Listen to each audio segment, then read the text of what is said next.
नमस्कार मित्रों, स्वागत है आपका हमारे YouTube चैनल ज्ञान और भक्ति की रसधारा में। मित्रों, आज हम जानेंगे गया जी पितृ श्राद्ध करने का महत्व। यही यमराज का वास और भगवान राम ने किया पिता दशरथ का श्राद्ध।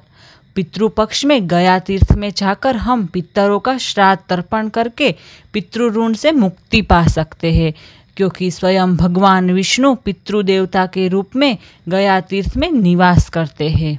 विस्तार में समझाया जाए तो पौराणिक धर्म ग्रंथों के अनुसार सनातन धर्म में ब्रह्मयज्ञ, पितृयज्ञ, देवयज्ञ, भूतयज्ञ और मनुष्य यज्ञ, इन्हीं 5 यज्ञों को करने का विधान है, जिसके करने से प्राणियों की समस्त बाधाएं और दुखों का निवारण हो जाता है। पृथ्वी पर उसके लिए कुछ करना शेष नहीं रहता। मनुष्य जन्म लेने के साथ ही जिन 3 ऋणों की चादर में लिपटा रहता है, उनमें पितृ ऋण प्रमुख है, जिससे मुक्ति पाने का सर्वोत्तम मार्ग मतलब गया अथवा बद्रीनाथ में श्राद्ध पिंडदान करना है। श्राद्ध पक्ष में गया का क्या महत्व है? वायु पुराण में लिखा गया है कि ब्रह्म हत्या सुरापान स्ते गुरुः अंगनामकः पापः तस्य गज सर्व गया श्राद्ध निश्यति। अर्थात गया में श्राद्ध करने से ब्रह्म हत्या, सुरापान, स्वर्ग की चोरी, गुरुपत्नी गमन और उत्क संसर्ग जनित महापातक सभी महापातक नष्ट हो जाते हैं। गरुड़ पुराण के अनुसार मनुष्य की मुक्ति के 4 मार्ग हैं: ब्रह्म ज्ञान, गया में श्राद्ध, कुरुक्षेत्र में निवास तथा गौशाला में मृत्यु। जो मनुष्य अपने घर से गया के लिए प्रस्थान करते हैं, गया पहुँचने तक उनका प्रत्येक कदम पितरों के स्वर्गारोहण के लिए सीढ़ी बनता है। पितृपक्ष में गया तीर्थ में जाकर हम पितरों का श्राद्ध तर्पण करके पितृ ऋण से मुक्ति पा सकते हैं, क्योंकि स्वयं भगवान विष्णु पितृदेवता के रूप में गया में निवास करते हैं।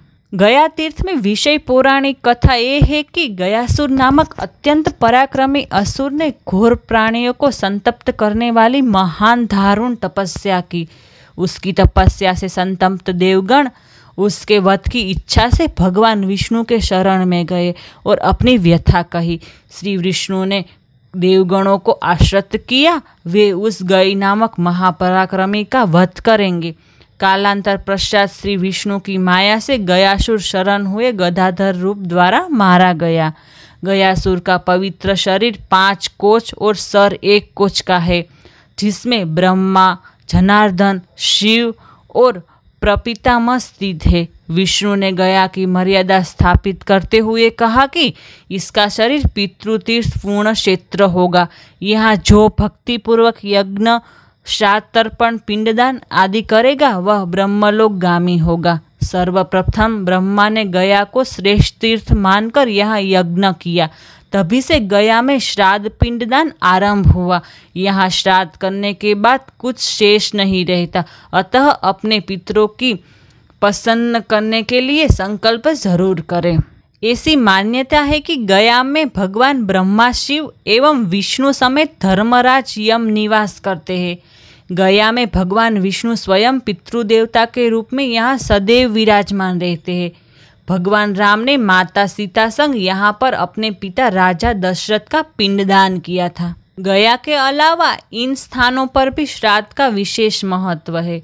गया, पुष्कर, प्रयाग, हरिद्वार आदि तीर्थों में श्राद्ध और पिंडदान की विशेष महिमा बताई गई है। सामान्य घर में, गौशाला में, देवालय में, गंगा, यमुना, नर्मदा आदि पवित्र नदियों के तट पर श्राद्ध करने का अधिक महत्व होता है। पिंडदान के 8 अंग है। पिंडदान में अन्न, तिल, जल, दूध, घी, मधु, धूप और दीप, ये 8 पिंड के अंग कहे गए हैं। गया न केवल हिंदू धर्म का प्रमुख तीर्थ स्थल है, बल्कि बौद्ध धर्म की आस्था का भी प्रमुख स्थल है।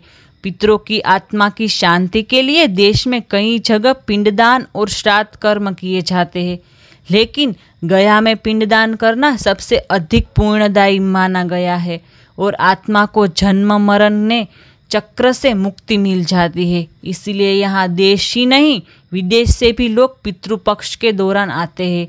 मान्यता है कि हर पिंडदान और तर्पण विधि करने से 7 पीढ़ियों का उद्धार हो जाता है।